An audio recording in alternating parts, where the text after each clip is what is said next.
के पीछे एक छोटा चाकू छिपा लिया और उसने मन ही मन तय किया, अगर फ्रैंक का कोई बुरा इरादा हुआ तो वह अपनी जान देकर भी लड़ेगी। फ्रैंक ने केट के मुश्किल से छिपे डर को देखा और उसने बस दिखावा करना बंद कर दिया। फ्रैंक ने वादा किया कि वह माँ और बच्चे को कभी नुकसान नहीं पहुंचाएगा और जैसे ही उसके पैर की चोट थोड़ी ठीक हो जाएगी वह तुरंत चला जाएगा। लेकिन जब टेलीविजन न्यूज में उसकी पत्नी और बच्चे के मर्डर की खबर आई तो माँ और बच्चे का डर एक बार फिर बढ़ गया। लेकिन फ्रैंक ने भरोसा दिलाया कि वो उन लोगों को कोई नुकसान नहीं पहुंचाएगा। केट और उसके बच्चे को साथी के तौर पर फंसाने से बचने के लिए फ्रैंक ने उन्हें रस्सी से बांध दिया। लेकिन हालांकि यह एक बंधन था, फ्रैंक की हरकतें अजीब तरह से नरम थीं। उसने सिर्फ सिंबॉलिक तौर पर रस्सी बांधी थी। इस अचानक नरमी ने केट की टेंशन थोड़ी कम कर दी। ऐसा करने के बाद फ्रैंक फ्रिज के पास गया, सामान निकाला और खाना बनाना शुरू कर दिया। उसकी प्रैक्टिस की हुई हरकतों से ऐसा लग रहा था जैसे वह अपने ही घर में हो और उसने केट को खाना भी बड़े ध्यान से खिलाया। अपने सामने ध्यान लगाए बैठे आदमी को देखकर केट थोड़ी हैरान हुई। क्या यह आदमी सच में उतना ही खतरनाक था जितना टीवी पर दिखाया गया था?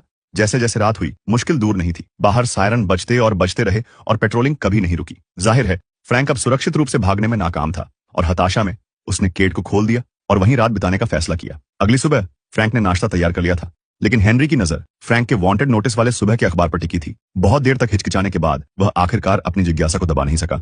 हेनरी को लगा कि यह बस एक बहाना है, लेकिन इस समय उसे नहीं पता था कि यह आम सा लगने वाला तरीका बाद में उनकी लाइफलाइन बन जाएगा।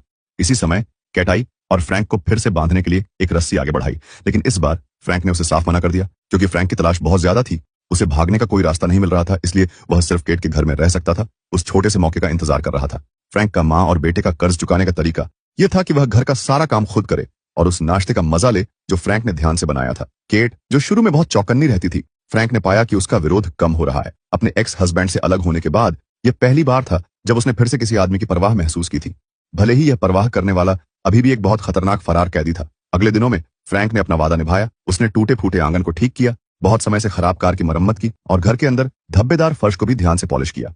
अपने खाली समय में वह हेनरी को बेसबॉल स्किल्स सिखाता था। इस समय वह बिल्कुल भी भागे हुए क्रिमिनल जैसा नहीं लग रहा था, बल्कि एक प्यार करने वाले पिता जैसा लग रहा था। केट चुपचाप यह सब देख रही थी और फ्रैंक के खिलाफ उसने जो बचाव के तरीके बनाए थे वे धीरे धीरे कमजोर हो रहे थे। इतना ही नहीं, उसे उस आदमी की मौजूदगी की आदत भी पड़ने लगी थी।